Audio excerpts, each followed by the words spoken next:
as meteorologists, it's our job to help keep the community informed, keep them safe, protect life and property. And if you're not really making the connections between extreme weather and climate change, you are failing at your job. At the end of the day, why are you doing what you're doing? You really need to look at yourself in the mirror. Am I in this just because I want to be on TV? Or do I want to do this because I'm an effective communicator who has the opportunity to tell an audience that, hey, we are in a climate crisis and we need to do something about it? I think that should be your answer if you're in TV for the right reason. I'm Dr. Dana Fisher. Welcome to the Apocalyptic Optimist podcast. Real talk about what's broken and how we, and yes, even you, can actually fix it.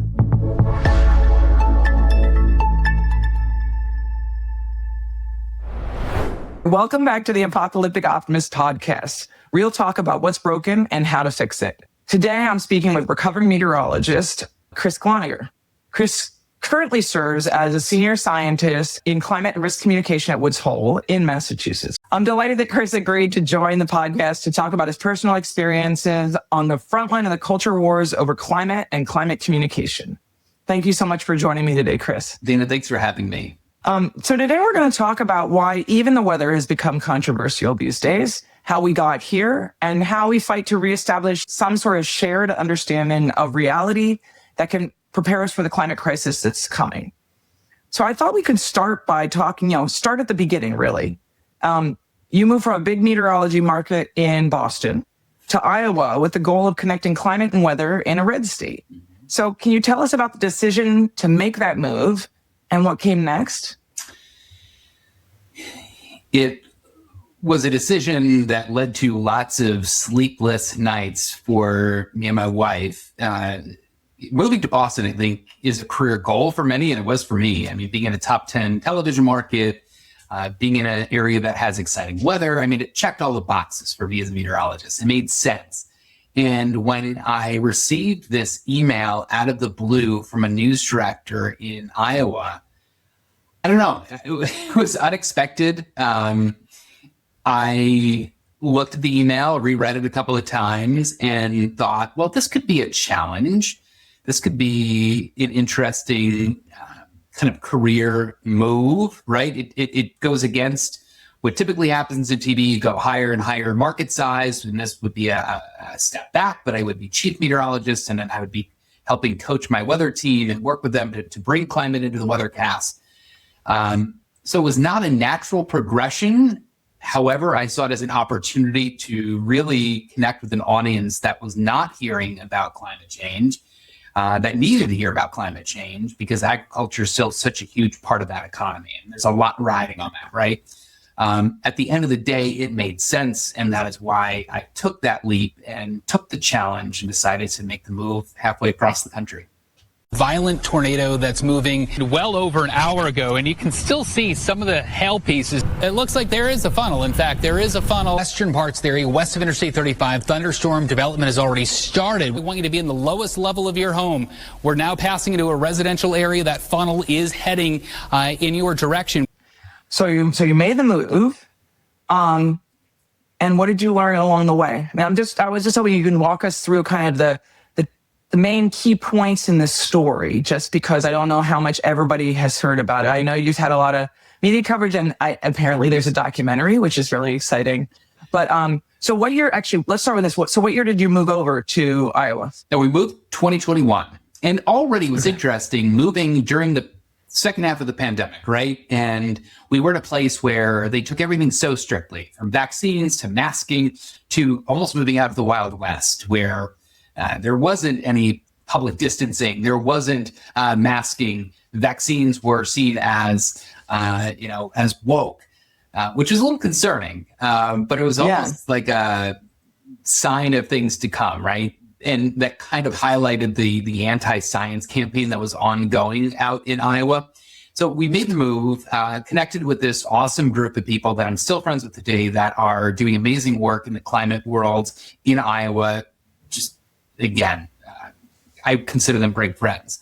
The journey, though, for communicating climate change, I wasn't sure when I was going to start connecting the dots, but it made sense. The December after I moved there, we had the largest tornado outbreak in Iowa's recorded history. Tornado season is late May, June, July, August, not in December, not the week before Christmas. Temperatures approached 80 degrees. I thought, well, this would be a no-brainer. Like, there's every signal pointing to this is a climate-driven event, right? Individual events, a little bit difficult to tie to climate change, but this was showing all the signals for us that, yeah, this was definitely amplified by our warming planet.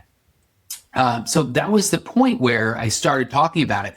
And then I received pushback, right? I received some nasty emails. And what was funny was that people appreciated my on-air presence, but said it would be nice if Chris stopped talking about climate change. It takes away from what we're watching. We're seeing, in the newscast, and he'd be good if he didn't do this, right?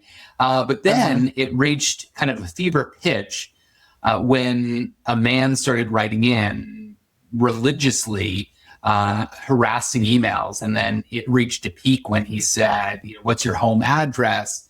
Us conservative Iowans want to give you a welcome. You'll always remember, kind of what the libtards tried to do to Justice Kavanaugh. And that was the week after somebody was arrested with zip ties and weapons outside Kavanaugh's house. So we're at what I'm trying to think about what year that is then. So we're in 2022 then, right? Yeah, correct. Yep. Okay. I went to station management. Police took it seriously. Honestly, I was a little bit surprised. I didn't know how police would react to that, but they did their due diligence. They did an investigation. They found the man responsible for sending the emails and made an arrest. Station management, on the other hand, started telling me to dial it down. They were talking about climate change. But it's important, and I think that media coverage, Dana, when this was first being covered, made it seem like I was preaching climate every second of every day that I was on air. And that simply wasn't the case. I was literally showing, we're seeing this many more 90-degree days during the course of the summer. We're seeing this much less snow during the winter. And it would be about a 30-second mention showing a trend or showing how things are changing. And it was more or less just giving the viewer the why a couple of times a week. Yeah, I just would say, so before we talked, I actually looked up some of your old clips that you can still find online if anybody's interested. And I did notice that, yes, so clearly you were not like just preaching about the science of climate change all the time. As fascinating as some of us would find that. Yeah. And what was funny was I knew I wouldn't be able to tackle it the same way that I did in Boston, right? And 3 days a week, I was a weekend meteorologist in Boston. 3 days a week, I would do climate reporting. And, this is a different demographic than what's in Iowa, so I knew it wouldn't be a cookie cutter approach that I could apply out there. But station management wanted me to dial it back. And I entered into this phase in my life where I'm like, am I going crazy? Because they hired me to do this. And the interviews at the time were all through Zoom because we're still in the pandemic. And my wife was there and reassured me, no, this is what they wanted. This is what they told you to do, until they did this 180. And, it got to the point where I kept going. And they were finding every way to possibly nitpick me and write me up. And it ended up being a game of chicken. And finally I said, I'm not going to be silenced. I'm going to leave. So between the death threat, between having no support from station management, that was the reason why I decided to leave a year early and get out of my contract. So it sounds like in a lot of ways, while it was obviously not fun to be threatened, it was the fact that the actual folks who hired you and the way that they basically approached it was one of the things that led you to decide to leave. Am I right about that? It's 100% accurate. Yes. Wow. I mean, I think that's one of the most striking parts of this story is how they basically internalized it. Was there a conversation from them about how it wasn't just one person, but they were getting constant? I mean, what was their reasoning for basically saying, we hired you to do one thing and we're going to completely change what we want you to do now? Their reasoning was research. And I worked in TV at that point for, 17 years of my career. And when station management cited research, they would show you what those market trends were, but they refused to show me. They would not give me examples of what they were hearing or what they wanted me to do. They just said, we want you to dial it down. I found that to be a little fishy and certainly curious. Certainly exactly. Curious. Right. Left me very curious. What a ride. It has been, and I know it's only 2 years here, and I know a short tenure, but it feels like we accomplished a lot, and I loved my time here. And again, since my announcement last month, this is just a small sampling of the support that you showed me at home. Now, I'm walking away from an 18-year career in television that I dreamed of since second grade, so that's why I'm a little emotional. And I can't thank KCCI enough for the opportunity to become Chief Meteorologist. I'm not giving up, I'm just reinventing myself, finding ways that I can make a bigger difference with climate change. More important than ever, as the Earth recorded 3 of its warmest days, now 4 of its warmest days this week. So I just want to thank you for watching. I will be forever grateful. So coming out of all of this, did it make you think about, so today, 2026, we hear your story and we're like, well, we know how the media environment has changed, and there has been this kind of capture of a lot of mass media outlets, but that back then, that wasn't obvious. Did that make you start to think about that component of communication, information transmission from mass media in some way, or were you just thinking about this as a one case kind of a deal? No, I worried that this was a growing trend. And over the course of my time covering climate change, it became pretty close with the folks over at Media Matters for America. And I saw their trends and their research showing that coverage was going down for the last 3 or 4 consecutive years. And some of those years were the hottest years we've had globally, which was shocking to me. But I think the newsroom gets bored telling the same story, which is a failure perhaps on the storytellers if they're not finding creative ways to tell this story. But it's also like kind of an example of what is happening to our world today, that no one has the attention span of focusing on something for more than 30 seconds.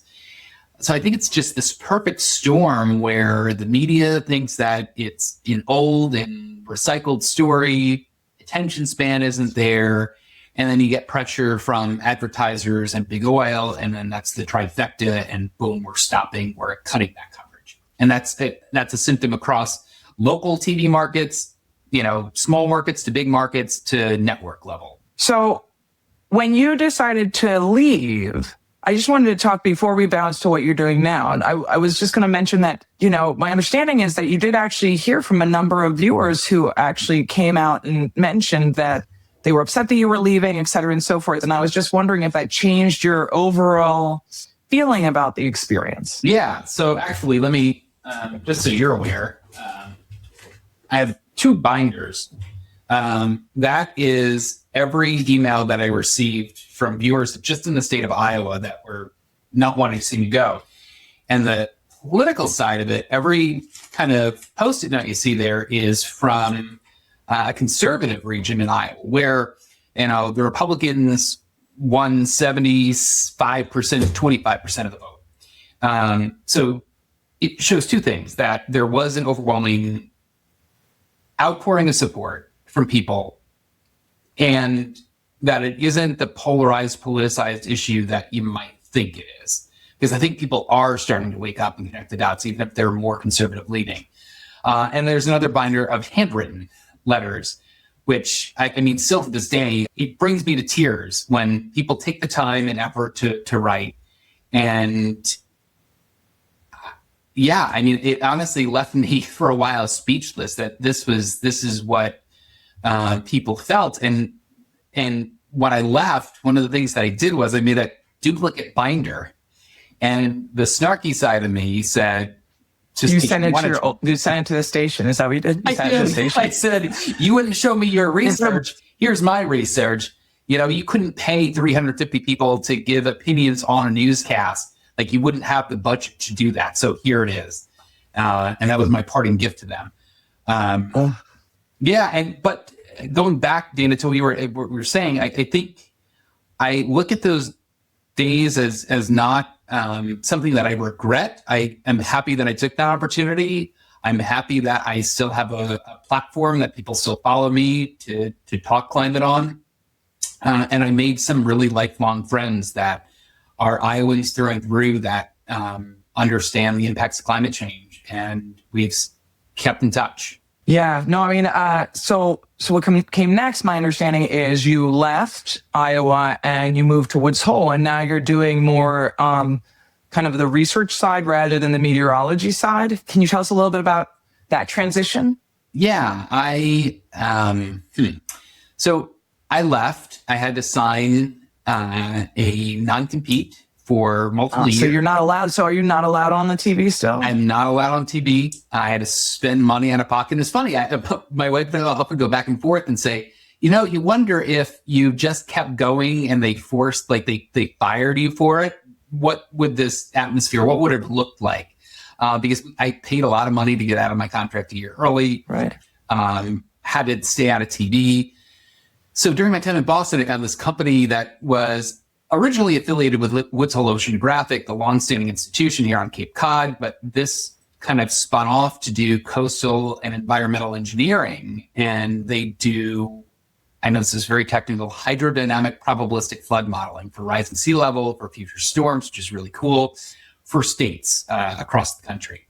And I covered it. And that's going to become extremely important, particularly given recent studies, which I know you have talked about. But yeah, so that's an up and comer right there you picked. It is, yeah. And I covered it in my time in Boston and kept this running dialogue. And look, I love engineers, but they're not necessarily the best communicators. So I said to them, "Hey, could you see me working with your team, helping with the science, but also helping communicate and explaining why this work is important?" And it just felt like a natural fit. And I've been doing it for 3 years now. But it also gives me the flexibility to be a little bit more spicy on social media and do posts that I've wanted to do for my nearly 20-year career in TV. That brings me a question I wanted to ask you. So you made comments about how people's attention spans have gone down. You also have been you have great social media game, in my opinion. In fact, I love your posts. I love the fact that not only are you talking about kind of predictions and what we should expect to see and the climate weather connection, but you're also summarizing papers, which is fantastic because, sometimes the papers are dry, and you do this great job of doing kind of a digestible, segment on it, but it's short. And so in some ways, I'm just curious, do you feel like this is the way of the future? You may as well just get on the boat and go with it in terms of small bite-sized pieces of the science and the science climate connection, or do you see this as a larger trajectory for you? I don't know. What's funny is if you look up any of my social media feeds, you'll find the same people that call me out and say, "Who's paying you to do these videos? Who pays you to do this?" And the kicker is, it's my own time, it's my money. And when I give climate talks, it's, I still have a gas powered car because it's still running. I will make the transition, but it's my gas time. It's my wear and tear on my vehicle. So I'm taking a net loss in doing all of this, but I think it's too important of an issue to not devote some of my free time on making these videos. So I try to find, 5 topics that I think could resonate with a wider audience and maybe a little bit technical to your point, and find it, a relatable way to connect with that audience in 60 to 90 seconds. So for now, I'm doing it for fun. I would like it to become more because it is a lot of effort, but I'm not going to back down. I won't stop doing it because I think it is making some headway. Yeah, no, I mean, and I would agree with you. I mean, I think they're great. Okay, so we're going to shift slightly here, and we'll be circling back, but I want to just talk about misinformation for a minute. All right, so meteorologists have historically been the most trusted and also provide some of the most popular parts to the media or to the news, right? And the media landscape has changed substantially, and misinformation has been thriving. So in my research, we're documenting the ways that what we call partisan, I can't see my air quotes, your partisan media has become increasingly popular and much more commonly viewed than the more mainstream kind of outlets that we historically think of as the news. And in that, we're also looking at how the partisan media is associated with challenges to the basic science of climate change, as well as other types of science. You personally experience the effects of misinformation on viewers, right? And I'm wondering if you have learned directly from that experience about what we should understand about how misinformation and disinformation works. And if there's something you think should be done about it. Like, is there a solution that is obvious to you having gone through this? I mean, it's the typical offenders that are the ones that are disseminating misinformation and disinformation. I think the advent of social media has made that an even more treacherous landscape when it comes to being a scientist and trying to talk about, data, facts, trends, what have you. What a lot of these people do is they take a little bit of science that could be interpreted a certain way, and then they use that to help spread the misinformation. Like, look what happened with the cloud seeding, right? That is a technology that exists. After the Camp Mystic floods, that was the reason. That's what caused this catastrophic July 4th floods that killed all those children. Cloud seeding is a practice used in agriculture in drought conditions that can wring out maybe 15% more moisture. It is not something that will cause a catastrophic flood. It would not tip the scale to that level, right? So there are these little bit of truths that are then amplified, and it's kind of that runaway train that just kind of go out of control. And I think that helps fan the flames of misinformation and disinformation. But they're built many times on these accuracies, but that are misinterpreted intentionally to rile up the base. And in my work, we actually talk about this as echo chambers, and we talk about how that information gets amplified and distorted. So, yeah, I mean, that's exactly right. And so, talking about the ways that disasters like the flood in Texas or hurricane in North Carolina, I mean, there are a number of examples of how that has worked out. And I just thought, having experienced the effects of misinformation on the ways people respond to your messaging, I'm curious about if it gives you like insights into battling misinformation or rectifying it or whatever, or if there's no way to do it. What do you think? I think that there is. There are two quick anecdotes. There was a guy, Robert, who lived in Clarinda, Iowa, who would constantly write me after he kicked back a few after a long day farming.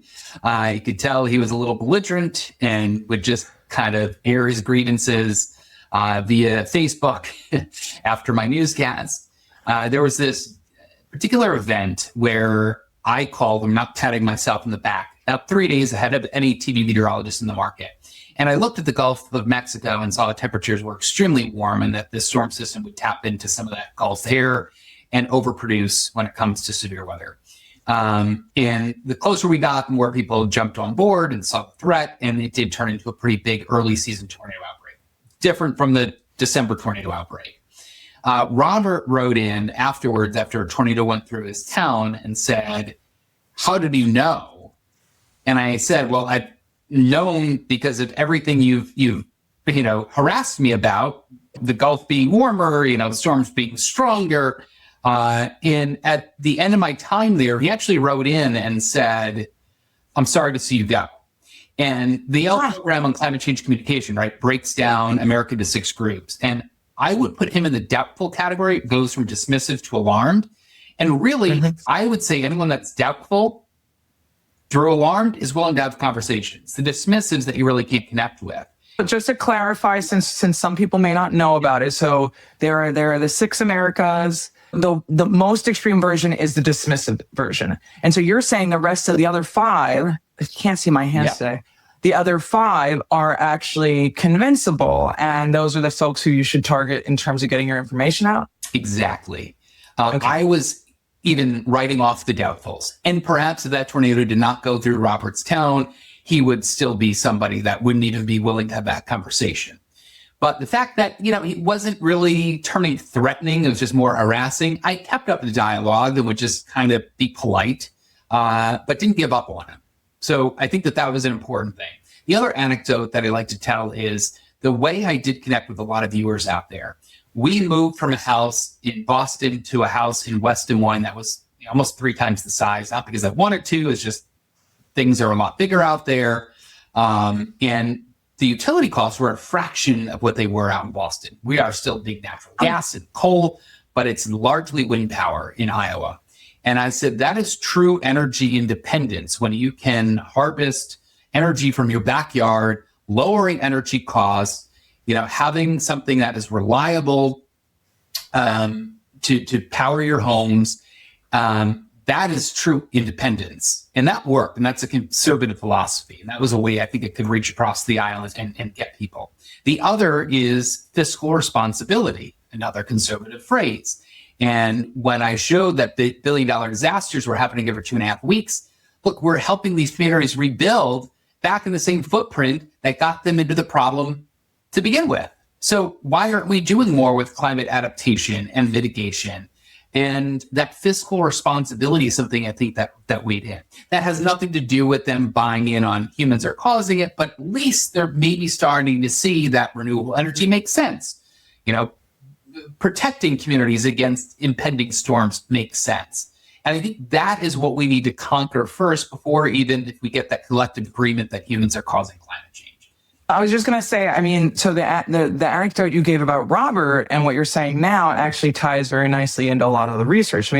Research that a number of people have done, and that some of the work that I've done as well, specifically talks about how it finds that people who have experienced disasters and climate shocks firsthand are much more open to understanding how to, at least the need to adapt. And also research actually shows that they're more open to climate science and more willing to support climate action, even if they're, no matter what their political ideology is. Although if they're more right-leaning, they'll be more, there's incremental change. It's not like they're all overwhelmingly going to shift all of their ideas, which is exactly what you said with Robert. It's his having experienced and seen the tornadoes and having had you talk about them helped him shift and see the personal connection, which, is an unfortunate, I think, reality of the way that we have to think about responding to and understanding a climate crisis right now and what we can do about it.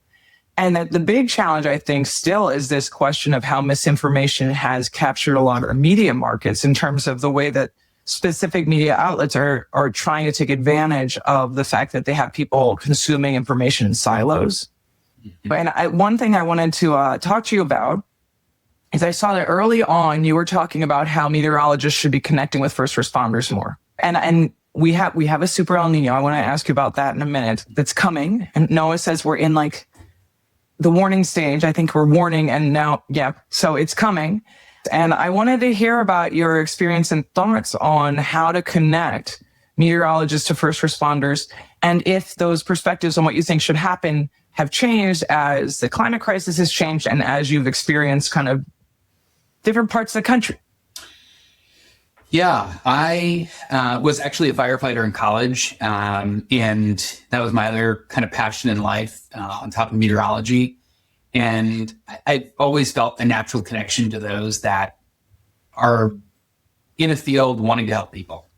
And I've made it a kind of a side project of mine. Wherever I've lived, I've tried to connect with, a fire chief in a certain town that I'm living in or whatever. And we've had really productive conversations about talking about extreme weather and how things are shifting and how they can become better prepared.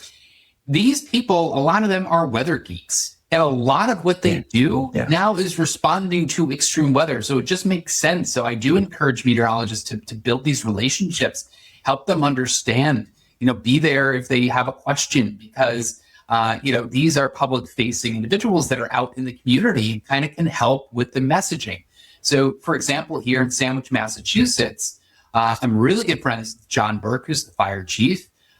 We are actually working on getting a grant on doing a study for flood mitigation using snow banks during coast storms to help kind of pick up flood pathways during blizzards and nor'easters if snow's available. Like, he's on board. He's on board to help with the science and the research and is excited about it. One of his fire stations now is flooding fairly regularly, so much so they have to manage retreat from that location.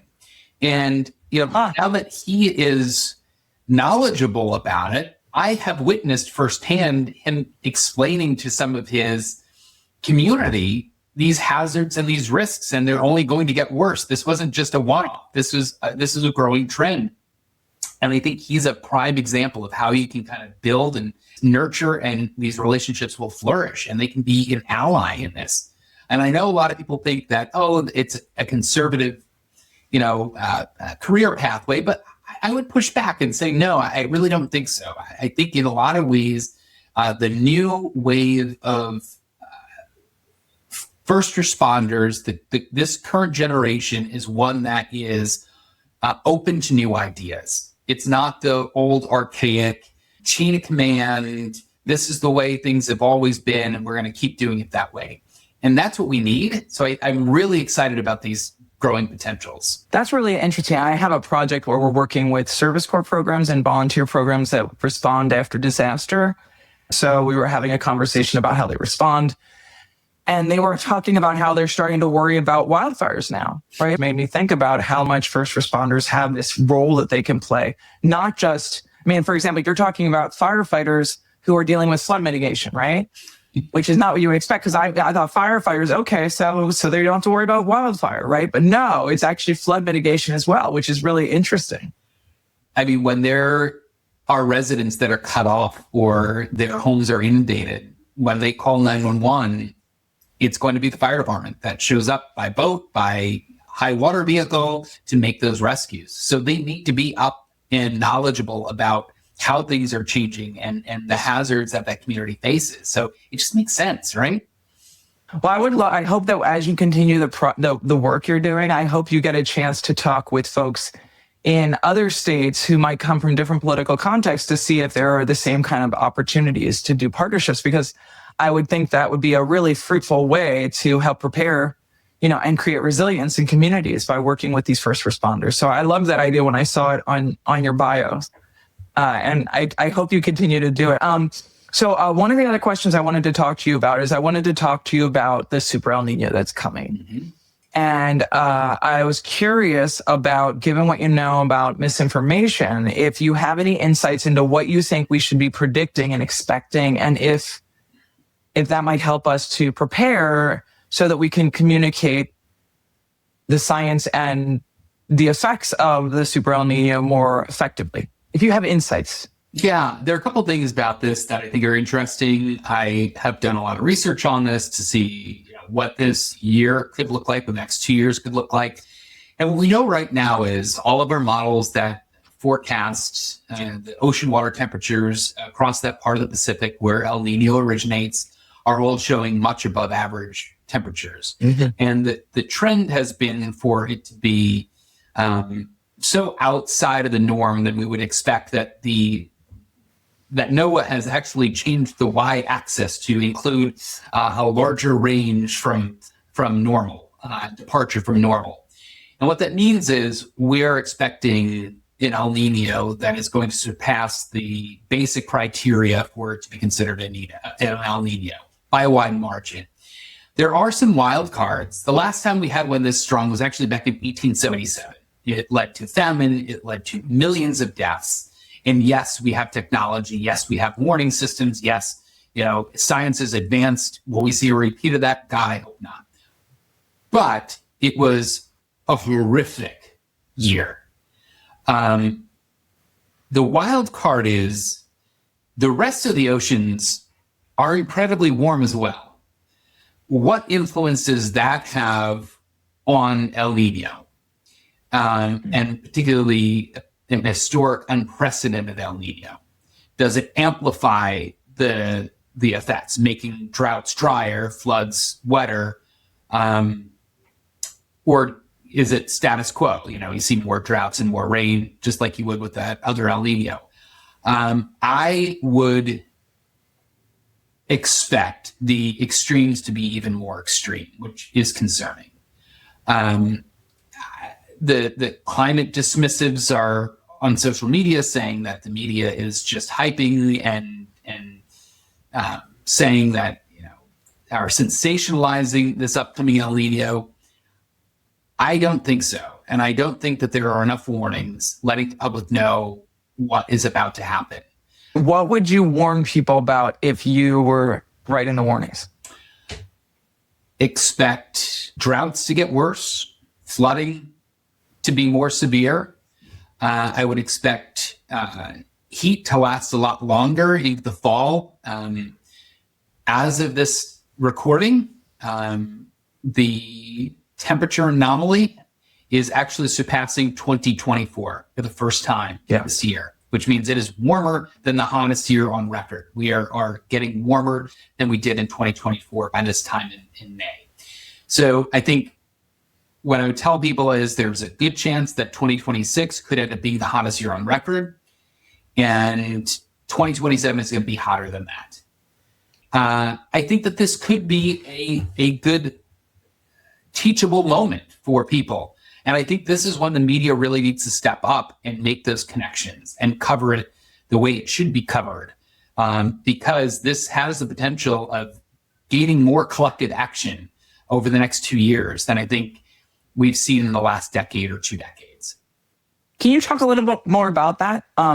About how you see that working? I mean, I know, and we talked a little bit about how a lot of times people, once they experience the effect of the climate crisis firsthand, they're much more likely to do stuff. But what kind of collective action are you thinking about? I think it's finding stories that are outside the box. So for the media, if there are, droughts that are getting worse, it's focusing on how climate change is making this that much worse. When there's wildfires that are lighting up and creating air quality issues, filling up the ERs with people with respiratory related issues, cardiac related issues, those are dots that we should be connecting. It's having conversations with people, when you're having those water cooler, hey, what about this weather? Talk to people and say, well, yeah, this is a lot more extreme because the Super El Niño is being supercharged by climate change. The baseline has shifted way higher now because we have burned fossil fuels since the 1800s. Those are the conversations we need to have. And I think I've always asked, every talk that I give is, what can we do? And I think a lot of people say, oh, get solar, drive an EV. That's fine. But for a lot of people, that's not financially feasible. And especially now with a lot of the federal tax credits that are scrapped. But you can all take the time, anyone listening can take the time and have a conversation with somebody and take it one step further and say, yeah, this is made worse by the actions that we've, refused to take, or by inaction, by switching over to a greener, power grid. So that is my advice for people that are looking to kind of build on that collective action. That's great. So, and on the other side of that is you've really become kind of a central climate communicator at this point, in my opinion. And I'm wondering if you have advice for climate communicators. Like, what do you think climate communicators, even if the well-meaning ones, like, is there something they're getting wrong that you would suggest people that they could tweak and make it work better? Absolutely. I think when you misconnect, or you put that puzzle piece into the wrong place and it doesn't fit, but you try to jam it in there anyway, that hurts the cause of what we are trying to do. When you are attributing an event to climate change, when the connection can't be made, that gives them fodder for fighting back and giving them ammunition to shoot down the rest of what we do as a science. And it's okay to ask others for help. If that's not in your wheelhouse, then either avoid, saying something, or ask somebody that is well-versed in that particular subject matter and get the right response. Because I think that's where we sometimes get derailed by people who mean well, that want to do good, but that really aren't sure and are misspeaking or inadvertently spreading disinformation. So you're highlighting the whole fact that there is the opportunity to spread disinformation even when it's not intentional, which I think is really important. And do you see that a lot? I do, especially for a lot of climate activists that maybe don't have the background that, again, there's a massive tornado outbreak. Look, one of the aspects of weather that we really can't make those connections right now are with an increased number of tornadoes, for example. There are some hints that maybe Tornado Alley in our nation's heartland is shifting to the east, and that may have some climate components to it. But, we've always had extreme weather. But focus on trends versus particular events, especially if we can't tie them together. The World Weather Attribution Organization does a fantastic job. Use them as a resource. I would say focus on trends as opposed to individual events, unless you know for certain, because that is what I see a lot in, is the people that take an individual event and use that as a poster child for climate change. You don't need to do that. There's enough scary stuff going on to get your point across, that you don't need to misattribute things, which can come off as disinformation. For sure. I mean, do you think, and you can say you don't want to answer this question, but I think sometimes I wonder if some folks who are communicating around climate decide to be more expansive in their messages. And I don't know how to say that they should stay in their own lane without it sounding really dismissive. But do you think that there is an argument to be made that people should focus on the skills that they have and enhance those and use those to talk about climate, rather than trying to be the all-inclusive one-stop shopping for climate information? I do. And we see that, though, play out across our media. If you look at the people who show up as guests to cover climate change, it's the same handful of people. And that is so terrible. Granted, I know a lot of scientists have a tough time communicating. That isn't that part of their brain that works maybe as well as their science and math side. I understand that. But there are so many amazing, effective communicators that we can tap into that can do a really good job, that can be their message can be elevated. It can be, brought to a broader audience. So I think the media has failed us in that regard. So we've had people put on multiple hats where they really should be staying in their own lane. But the same can be said for people posting on social media, where if that isn't in your wheelhouse, you really should be staying in your lane, because that is something that can hurt the greater cause and what we're trying to do. That's a very good point. I mean, I've seen that as well. So, I mean, I think that that happens everywhere, I guess. And I mean, there's no question that it seems like the media really has nobody uses a Rolodex anymore, but there's the Rolodex of who am I going to call about this? I mean, and I find that sometimes I get calls for stuff and I'm like, no, I'm not the right person. You should talk to other people. But it seems like in a lot of cases, there are people who just say yes all the time, maybe. And, maybe they could pass it on to other people who know more and are doing that kind of connection better. I know. I don't know. I'm the same way as you, Dana. When somebody says, hey, can you talk on this? While I miss TV greatly, I will be so happy to pass the buck to somebody else that is their research, that is their specialty. And I know they can do a hell of a good job explaining what they've spent their entire career, researching and focusing on. And we need more of that, right? And I think it's easy for them to say yes. And I think that even in this world, there are big egos. And I don't want to name names, but I know that there are. And I think that really, we need to just get away from that. Yeah. I do want to ask one final question about your time at Iowa. I'm curious about if there are other meteorologists, if there's something other meteorologists can learn from your experience and the degree to which you feel like it was unique to either the specific location, the specific station. I mean, is there a way you can take what you learned and universalize it in some way for lessons for others? I don't know. And I don't mean to, again, try to put myself up on a pedestal. I was fortunate I took a $60,000 pay cut leaving this career. It came out of massive sacrifice. I love my employer. They're amazing. But that's not what the industry pays. And that's just a simple part of the matter. They pay me what they can pay me, and they're happy to have me, which is amazing. But I don't expect people to walk away and take that big of a cut in salary. We're fortunate. We don't have children. Our living expenses aren't crazy. So for us, it was okay to do. But to just shift and not do it and not talk about it because you're worried about rocking the boat, or it's inconvenient, or you're worried about people not liking you, I would encourage others to just not worry about those things. I get it's a ratings-driven industry, but you have a job to do. And as meteorologists, it's our job to help keep the community informed, keep them safe, protect life and property. And if you're not really making the connections between extreme weather and climate change, you are failing at your job. I know, again, that sounds harsh. And I mean, sometimes you need some tough love, but I see so many people so often, like their TikToks, their Instagrams are just trying to get people to like them and embrace them. And I get it. And I know that that's so easy and comfortable to do. But at the same point, at the end of the day, why are you doing what you're doing?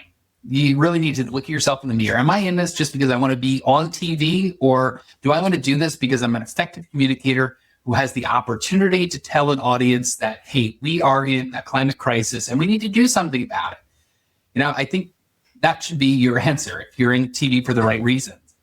There's no climate communication at the station that I left, which is really heartbreaking and sad.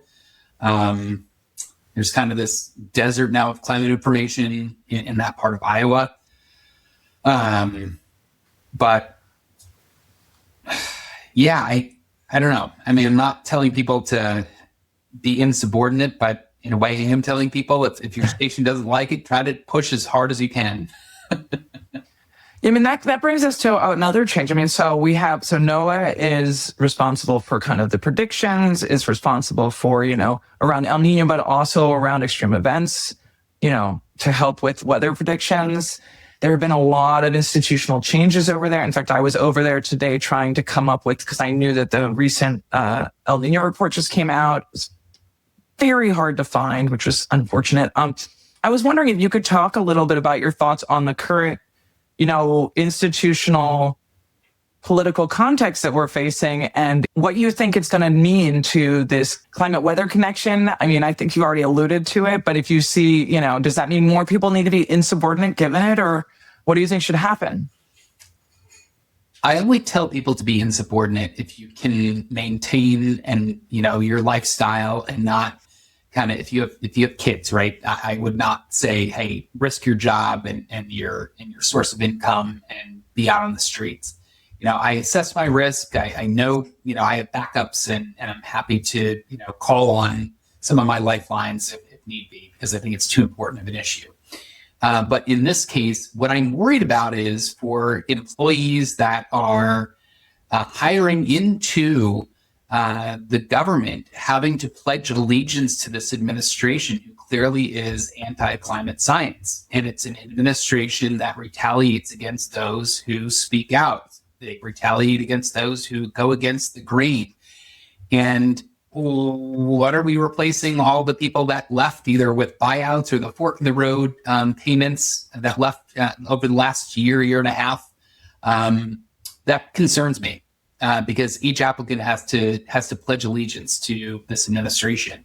And, we are meteorologists. Part of our core curriculum is understanding how the climate works.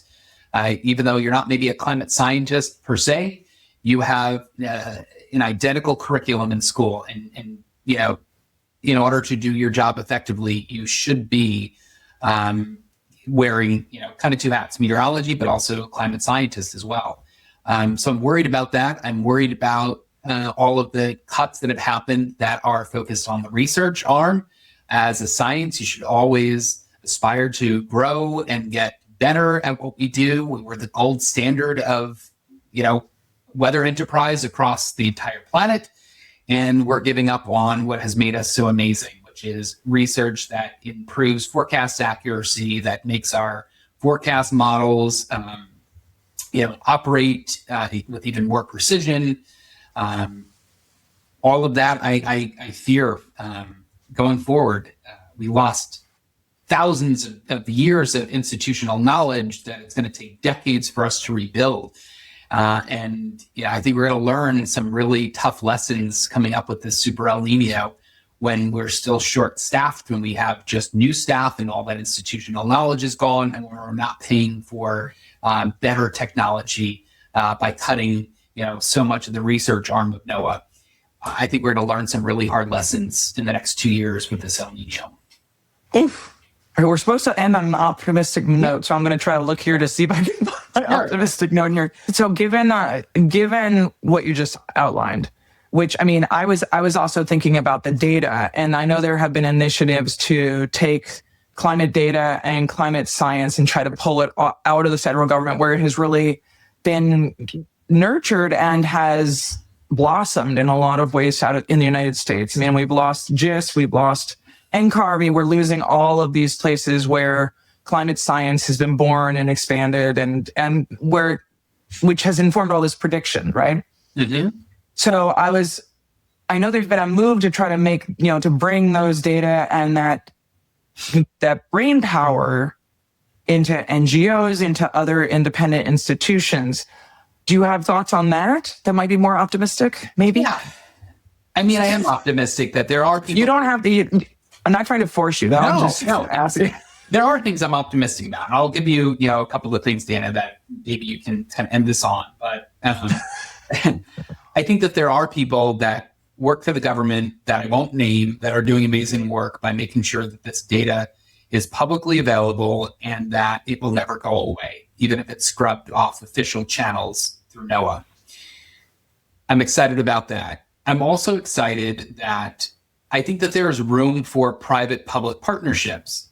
And we're seeing some amazing case studies. I work with the company Hohonu that is through the University of Hawaii. Through research and development, they've created low-cost water level sensors that are going into communities that may not have hundreds of thousands of dollars to install a official NOAA tide gauge that can help their communities be more resilient to flooding. There is a company called Windborne that does these long duration weather balloons that stay suspended maybe for weeks at a time. They actually had a weather balloon up for, a couple hundred days. That helps, then just a single capture of the environment at that one particular point in time. It's a kind of living data set. So I think that's what I'm excited about. The Project 2025 of dismantling NOAA and just handing the keys to a private entity is completely insane. And there's no private company that can do what NOAA is doing. And there shouldn't be, there won't be, and we don't have the technology to do that. But I do think that finding ways to work with these, some nonprofits, some for-profit companies that can really help us maintain this gold standard of this weather enterprise in this country. I do like these partnerships, and that does make me excited. And that does make me optimistic that even with this horrendous administration, we're able to be working on the science, and that it's continuing through those NOAA employees that are maintaining the data sets on their own time, their own dollar, on their own platforms, to these private companies that are picking up the slack where, NOAA really can't, meet the need right now. So those are the two things that make me happy. Those are great, man. And in a lot of ways, what you're talking about is, as we see, we'll just say, cracks in the federal infrastructure, what we're seeing is more distributed actions that are coming from public-private partnerships and other folks who are filling in the needs, and, innovations coming in that direction. I mean, I would just add to that, I think we're also seeing innovation in the media with folks like you who are generating information and communicating about climate in innovative ways using social media and other avenues rather than going through the mainstream media today. And I think that's I'm actually quite optimistic about it. I don't know if you are. It's the stuff you're doing, but yeah. I am. And actually, I've met with some other people who are interested in doing collaboratives who have even bigger followings than me. And I'm excited about that. I'm excited that they do want to talk about climate change to their tens of thousands of followers. That is a really cool thing to be optimistic about. And the other thing I want to say that I forgot to mention, the fact that the RCP, which is, the representative concentration pathway, 8.5, which was the worst case scenario, is retired. And again, the climate skeptic world will say they got it wrong. No, I think that that's something to be proud of and happy about, that we are making some headway when it comes to ramping up renewable energy. Look, China's putting in more, not that I'm a fan of China, but they're putting in more solar panels in a year than we've done in a decade in the United States. And other countries are following suit. And I think that is a crowning achievement that we should all be happy about. And I think that we should kind of tailor our messaging in a way that we weren't wrong. This was if we kept building coal plants, we kept, investing in fossil fuels across the world, that would have been attainable and achievable. But the fact that we're starting to diversify and starting to cut carbon, that's a great thing. And I'm so happy about that. For sure. I mean, the other thing is that the scientific enterprise is all about narrowing the range of opportunities, and that means that you get rid of the tails, right? Exactly. And that was one of the tails. So it makes sense. As we know more, we're going to have a narrower range and a higher confidence interval. So it makes sense. Scientifically, it completely makes sense. So I realize that it is an opportunity for skeptics and we've seen skeptics already using that as a reason to show that climate science is wrong, but it actually means that climate science is working and the scientific process works. So I wanted to end today, because I know we're running out of time, and I thank you for so much time, taking so much time. So to end things here, what we've been doing is we go through what we call a lightning round. Okay. And so in the lightning round, I'm going to list a bunch of issues, and you're just going to tell me today if you feel either apocalyptic or optimistic about the following. So I'm just going to list things. Okay. All right. Right. Hurricane preparedness. Optimistic. All right. Climate adaptation. Optimistic. Extreme heat awareness. Optimistic. Ooh. All right. Flood infrastructure. Apocalyptic. All right. Insurance companies. Apocalyptic. Climate communication. Optimistic. Community resilience. Optimistic. Local weather news. Apocalyptic. So we're ending on an apocalyptic note. Yeah. Chris, thank you so much for taking the time to talk to me. It was so wonderful to get to hear your personal story from you yourself, and also hear about how we can understand better what's going on the front lines of the culture wars with climate misinformation, and how you are persevering and helping to communicate climate science and information better than ever before. Dana, thank you so much. So great to meet you one-on-one. Thank you for listening to this episode. I hope you're feeling a little less apocalyptic and a little more optimistic now. I'm Dr. Dana Fisher, and I'll see you next time. If you like this episode, like, subscribe, and even pass it to a friend. Thanks.